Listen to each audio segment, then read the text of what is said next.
How do mask mandate bans affect students with disabilities?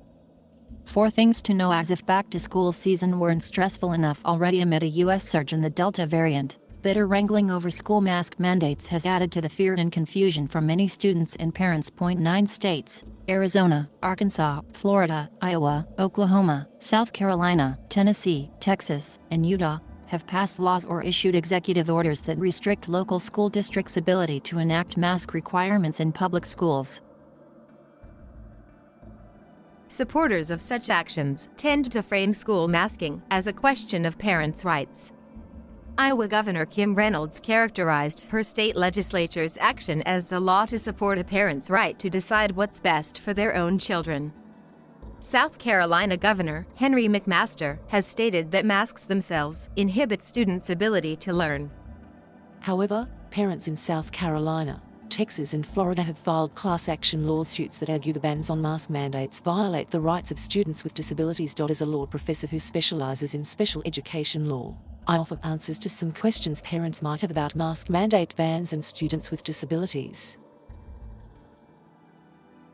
2 federal statutes, the Americans with Disabilities Act and Section 504 of the Rehabilitation Act of 1973, prohibit public schools from discriminating against students with disabilities. Discrimination in this context means more than just treating students with disabilities differently from their non-disabled peers. Rather, both the ADA and Section 504 require schools to make reasonable modifications that are necessary to ensure equal access to public schools. Further, both laws prohibit schools from needlessly segregating students with disabilities into separate learning environments when they could participate in regular classrooms with appropriate supports. Some students with disabilities have underlying health conditions that make exposure to the coronavirus riskier. For these students, a case can be made that both Section 504 and the ADA require schools to require masks as a way to ensure equal access to a safe learning environment. There is no bright line rule setting the limits of what modifications, often referred to as reasonable accommodations, a school must provide to ensure equal access for students with disabilities. That's because these decisions are highly individualized and based on students' needs arising out of the impacts of their disability. Certainly there are limits to what is considered reasonable, and schools are not required to undertake modifications that would fundamentally alter the nature of their programs or activities. However, the Department of Education has stated that schools must ensure that learning environments are as safe for students with disabilities as they are for students without disabilities. For example, in certain instances schools must offer allergen-free spaces such as nut-free classrooms when tasked with educating students with severe or life-threatening allergies to certain foods. Schools may have to take other precautions to ensure safe classrooms for students with severe allergies, such as wiping down tables frequently, installing or changing air filters, or running air quality tests to ensure that a child with chemical or other allergen sensitivities can safely attend.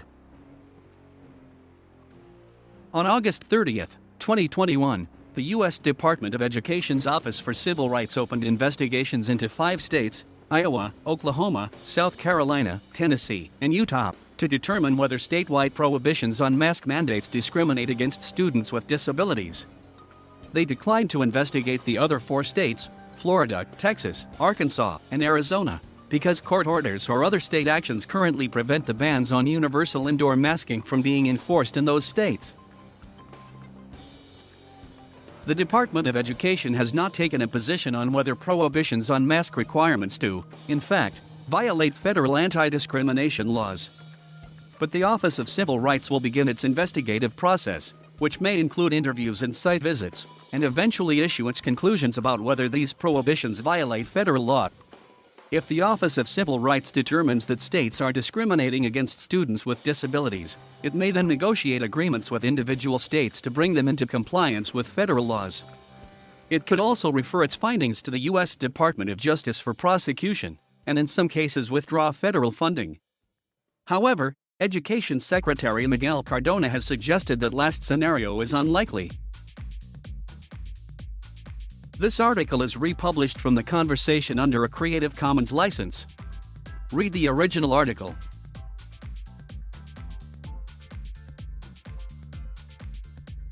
Thank you for watching. Please subscribe.